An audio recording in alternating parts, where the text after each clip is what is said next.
Guys আজকে কোনো motivation হবে না, এক্সপ্লেনও হবে না, আজকে হবে ডিরেক্ট। সো আমরা আগে চলে যাবো এখান থেকে ইন্ডিকেটারে। সো ইন্ডিকেটারটা আগে ক্লিক করে নিই।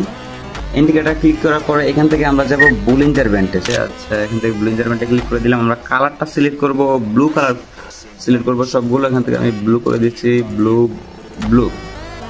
তো তারপরে দেখেন এখানে ইন্ডিকেটরের কাজটা হচ্ছে, ইন্ডিকেটরে দেখেন তিনটা লাইন আছে, তিনটা লাইনের মাঝখানে যে লাইনটা আছে সেটা হচ্ছে মুভিং অ্যাভারেজ। সো মুভিং অ্যাভারেজটা এমনভাবে একটা ক্যান্ডেল ব্রেক করতে হবে যার 50% এই লাইনটা থাকতে হবে।